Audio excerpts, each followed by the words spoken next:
Kesepian. Sebuah kata yang terdengar sederhana, tapi bisa terasa sangat dalam.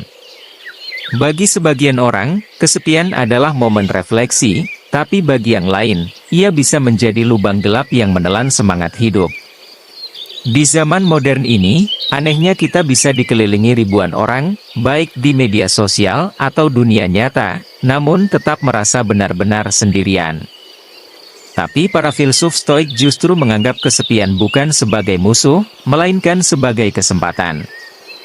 Mereka percaya bahwa dalam sepi, manusia bisa menemukan dirinya sendiri. Bukan pelarian, bukan kehampaan, tapi sebuah ruang untuk kembali pulang ke dalam batin yang sering kita abaikan.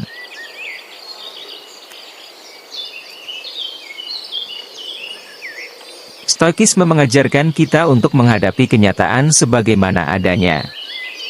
Artinya, jika kita merasa kesepian, kita tidak perlu menyangkal atau menutupinya dengan distraksi.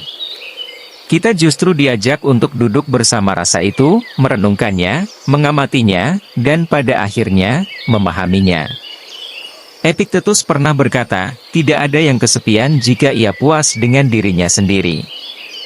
Ini bukan berarti kita harus menghindari hubungan sosial, tapi Stoikisme menekankan bahwa ketergantungan pada validasi eksternal hanya akan memperparah rasa hampa.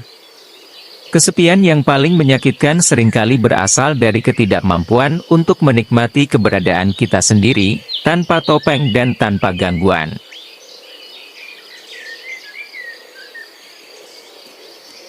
Banyak orang mencari pelarian dari kesepian melalui distraksi, hiburan, media sosial, atau bahkan hubungan yang tidak sehat.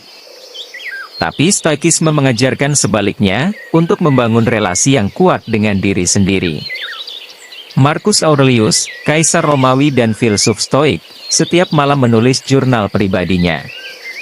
Ia berbicara pada dirinya sendiri, merenungi hidup, dan merefleksikan tindakan. Ini adalah praktik yang sangat relevan hari ini. Cobalah luangkan waktu untuk menulis jurnal, duduk dalam diam, atau hanya berjalan sendirian tanpa gawai. Lihat apa yang muncul dari dalam diri. Disitulah letak kekuatan sesungguhnya. Bukan dari keramaian, tapi dari kedalaman kesadaran pribadi.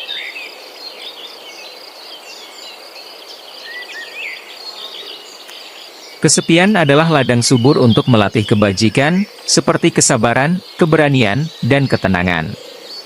Saat kita sendiri, tidak ada penonton. Tidak ada pujian, tidak ada sanjungan.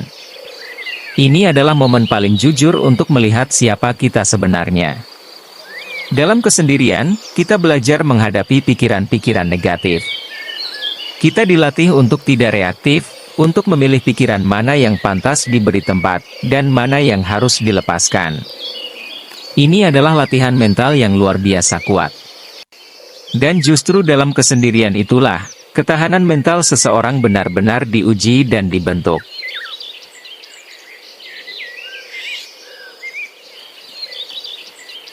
Bukan berarti Stoik menolak hubungan sosial. Sebaliknya, mereka menghargai koneksi yang bermakna. Tapi Stoikisme mengajarkan kita untuk tidak terjebak dalam kebisingan sosial yang kosong. Lebih baik sendiri dalam keheningan yang bermakna, daripada bersama dalam keramaian yang hampa. Jika kita merasa kesepian, itu bisa jadi sinyal bahwa kita sedang dikelilingi oleh hubungan yang tidak memuaskan jiwa. Saat seperti inilah, kita perlu meninjau ulang, dengan siapa kita menghabiskan waktu. Apakah kita sungguh terhubung, atau hanya sekadar eksis bersama?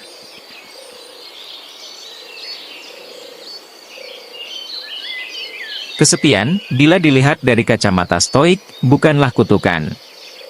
Ia bisa menjadi guru, bila kita mau mendengarkannya. Dalam kesunyian, kita bisa tumbuh. Kita belajar mencintai diri sendiri, membangun ketangguhan batin, dan memperkuat nilai-nilai yang tak tergoyahkan. Kita tidak bisa selalu mengontrol keadaan luar, orang-orang yang hadir atau pergi dalam hidup kita. Tapi kita bisa mengontrol bagaimana kita menanggapi keadaan itu. Dan itu, menurut Stoik, adalah inti dari kebijaksanaan sejati.